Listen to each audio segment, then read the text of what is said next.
دین صرف شوق پورے کرنے کا نام نہیں ہے۔ بعض حضرات کو تبلیغ کا شوق ہو جاتا ہے، بعض کو مدرسے جانے کا شوق ہو جاتا ہے، بعض کو بزرگان دین کی صحبت اختیار کرنے کا شوق ہو جاتا ہے، چاہے گھر پہ کوئی بیمار ہو، والدین بیمار ہو، بیوی بچے بیمار ہو، یا گھر پہ کوئی ایسی مصیبت، ایسی آفت آئی ہو جس میں اس کا حاضر ہونا ضروری ہے، لیکن اس کے باوجود یہ حضرات اپنا دین کا شوق پورا کرنے کے لیے نکل جاتے ہیں۔ تو یہ دین نہیں ہے، بلکہ اپنے پسند کی چیز کو دین کا نام دینا ہے۔ ڈاکٹر عبدالحی صاحب رحمہ اللہ عجیب بات فرمایا کرتے تھے، ہمیں تو چاہیے کہ اسے لکھ کر اپنے کمرے میں چپکا دے کہ اصل دین یہ ہے کہ وقت کے تقاضے کے مطابق عمل کیا جائے، کہ تم دیکھو کہ اس وقت اللہ تعالیٰ اور دین مجھ سے کیا تقاضا کرتا ہے، بس اس کام کو کر گزرو، یہی دین ہے۔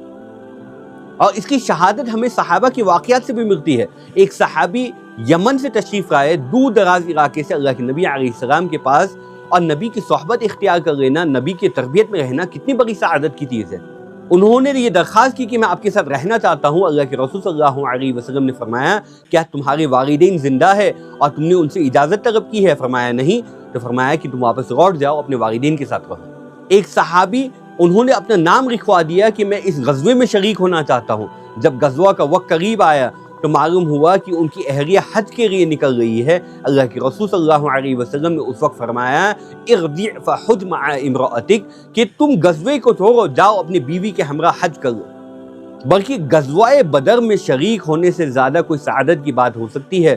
بدرین کا مقام ہی کچھ اور ہے، لیکن ہم دیکھتے ہیں کہ حضرت عثمان ابن عفان اس غزوے میں شریک نہیں ہوئے، اس لیے کہ اسی وقت ان کی اہلیہ بیمار پڑ گئی اور تیمارداری کے لیے حضرت عثمان ابن عفان کو رکنا پڑا۔ جب اللہ کے رسول صلی اللہ علیہ وسلم واپس تشریف لائے اور مال غنیمت کی تقسیم کا وقت آیا تو اللہ کے رسول صلی اللہ علیہ وسلم نے اتنا ہی حصہ حضرت عثمان ابن عفان کے لیے نکالا جتنا کہ دیگر مجاہدین کے لیے نکالا تھا، جو کہ بذات خود اس غزوے میں شریک تھے۔ تو حاصل کلام یہ ہے کہ دین جذبات کا نام نہیں ہے، بلکہ آپ دیکھو کہ وقت آپ سے اس وقت کیا تقاضا کر رہا ہے اور اس کام کو کر گزرو، اور یہی دین ہے۔